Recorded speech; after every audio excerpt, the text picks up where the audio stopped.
So anyway, I want to introduce you to our speaker today. He's going to speak to a few minutes. I asked him to share a little bit of a story. Frank is a very unique person. Frank Salazar came in here. Let me just share a little bit about him, and then I'll let him share. He came in here with taking 10 different prescription drugs. Was it 10? Okay, we'll say 10. It was plenty. He was taking a lot of prescription drugs. Remember I was telling you about how, there's a lot of help out there? Well, he was taking drugs. And he'd been taking drugs since he was young because they told him he had a mental issue.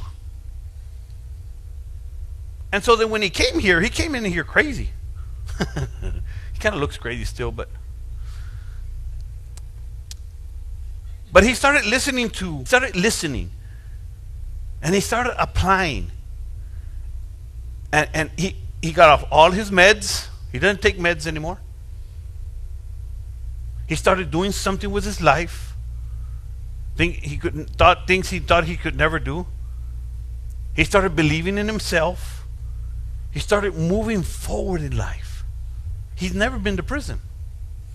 But you don't have to be to prison to be in prison.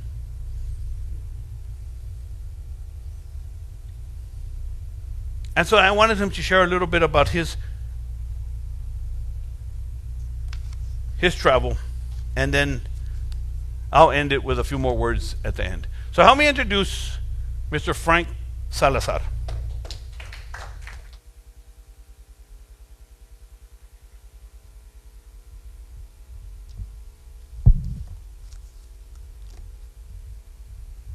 Thank you, Orlando. Testing. And thank you for the Choose to Change Foundation for giving me this opportunity. Orlando shared a little bit about my life. And when he says I was crazy, he's not messing around. Before I get to that, we've all had setbacks. Who here has had setbacks? You're on the road heading somewhere, and something happens. That happened to me at the age of 8 years old. My mom said, stay here, I'm going to go visit a friend of mine. Well, her friend was the mother of my friend, and I wanted to go because it didn't care. I didn't care that my mom said, stay home. I want to see my friend, and that's what was important to me. So when she took off, I went running after her. I went running after the car until she was gone, and I kept on running, and I came at an impasse. There's a street, and I could have waited 5 minutes and kept on going, but no, I wanted to go now. Well, what happened? I got hit by a car. Bam, right in the middle of the street. And I had to get back up because if I stayed there, I would have been hit by another car. And sometimes that's what happens. We get hit and we want to stay down, but you can't stay down because you're just going to get hit again. So I forced myself off that street to a sidewalk. And that's when people started coming and helping.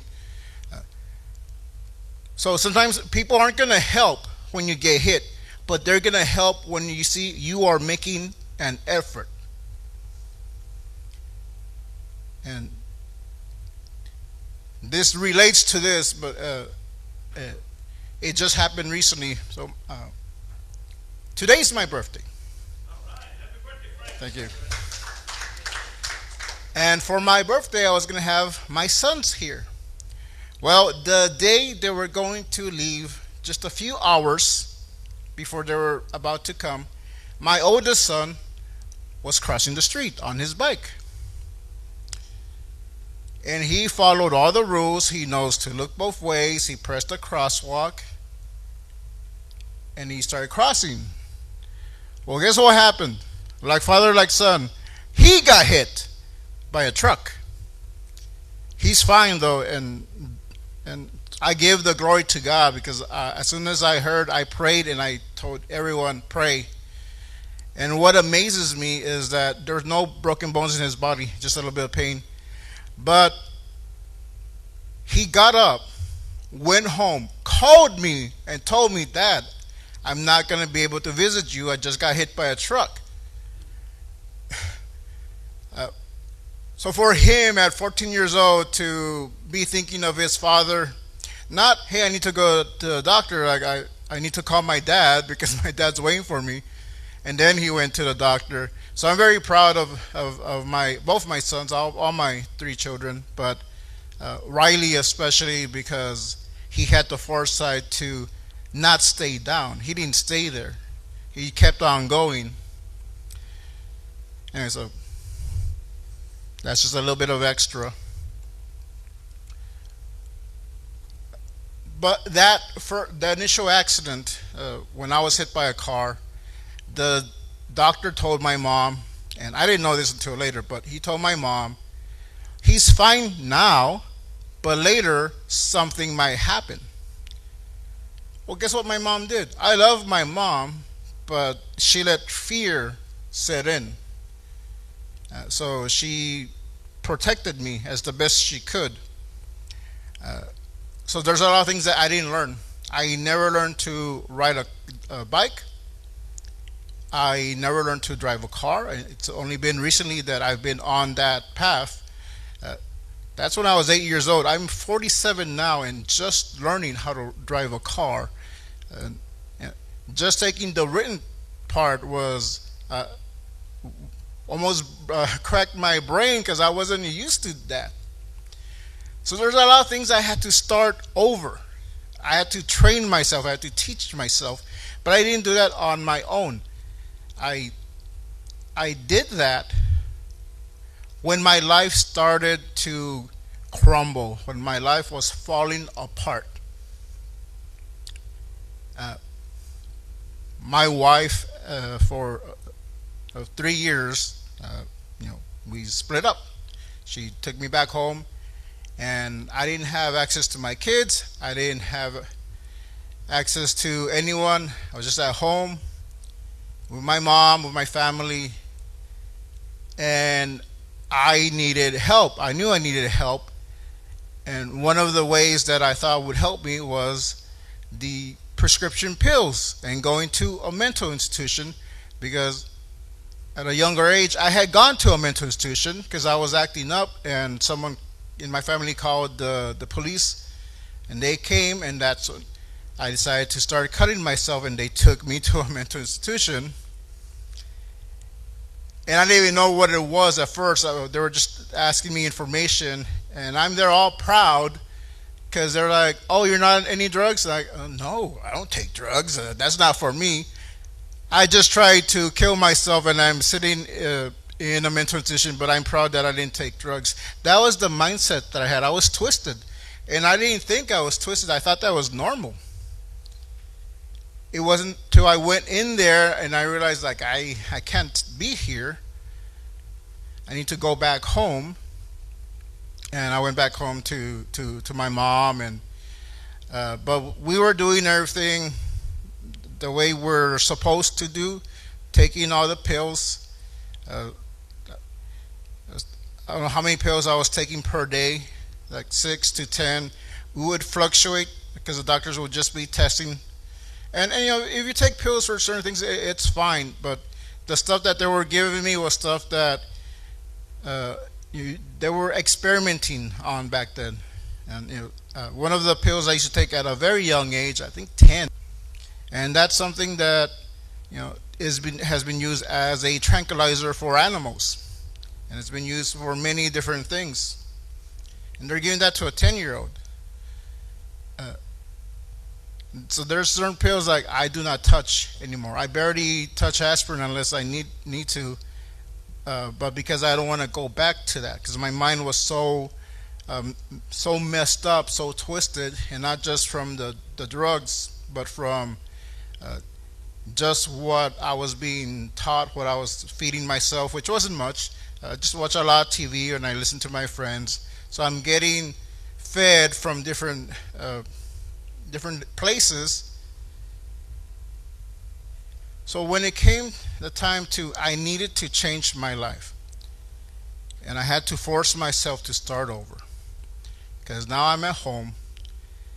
I want to kill myself because I don't have my kids. My wife just left me. And I tried going back to the mental institution. They didn't want me. I tried going to a curandera. She couldn't help me. And I started crying out to God. And God said, you need to go back home. And I knew what that meant. I need to go back to church. Because at the age of 17, I was coming to church. I was coming to the Door Christian Fellowship. And I left when I was 21 because I wanted to live my life. Well, I wasn't doing a very good job with my life.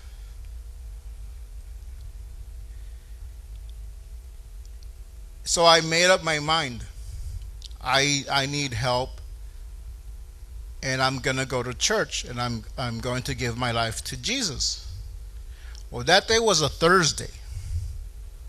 Church is on a Wednesday. But in my mind, I was thinking, it's Wednesday. I'm going to go to church. So I got a ride. I get here. And I see the sign that has the times. So it's closed on Thursdays. So I was about to just call for my ride again. I left my phone at home. So I didn't have a way to call back. And so I look at the number. And like, okay, well, maybe I'll write it down and I'll call later. Someone drives up, and there was a fellow by the name of Joe Albert, who is now Pastor Joe Albert. If he hadn't come when he did, I would have just gone back home. But he tells me about the Choose to Change Foundation. And when Orlando says I was messed up, I was messed up. Thinking it's Wednesday when it's Thursday. Came in with red hair. I was a few pounds heavier back then. So, there was no taco I would say no to. My motto was no cake left behind. I came in, and right away Orlando started challenging me. And that was something that I needed because no one challenged me. It's like, oh, don't worry about it. Take this pill. Take another pill. Orlando did this illustration, which he hasn't done in a while, but I always remember it because it affected me. And it's a plank on the floor. Will you walk this plank for? I forget the price, but I'm gonna say it's for $10. I said, sure, for $10 I would do that. No big deal. Okay, great. Now I'll put the plank between two tall buildings. And would you walk the plank? And I'm like, sure. I already did it. Hypothetically, like, yeah, I can do that. Because in my mind, it's like, yeah, no problem. And Orlando said, Frank, you're crazy. And he moved on to the next person. And it was afterwards, he started explaining it, and he was saying, like, okay, now there's a fire, and imagine someone that you love. Would you walk the plank to save them? And I was thinking of my son, Riley, my other son, Matthew, and my baby girl at the time, Donna. And that's when it hit me.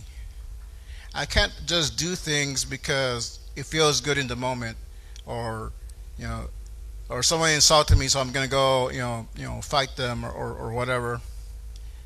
I need to get focused and see the big picture of who is being affected by my actions, who is being affected by me not stepping up right now, and that's my children. So I always think of my children. Anytime I feel I'm going to just lose my temper, what would my kids say? What would the people that now look up to me say? Because I'm not the same man I was when I walked in 10 years ago. In a few short years, Orlando challenged me to do something, and I started getting back into drawing. And a few years later, I was able to have not one, but 5 comics published.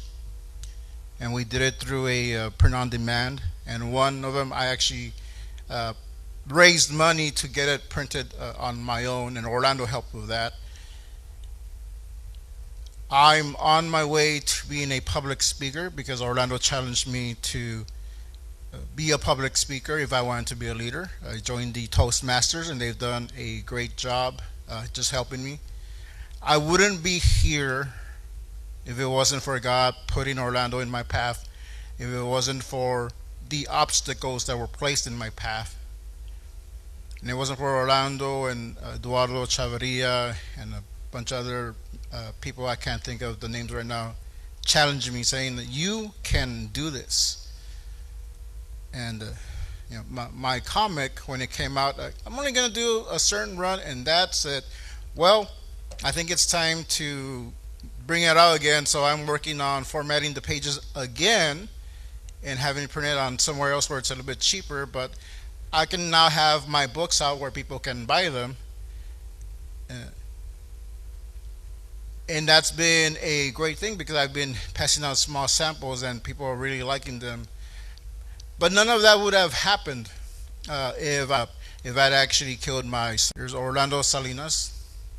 Here's Orlando Salinas. Did you want me to take questions? Or? Deanna, do you have a question?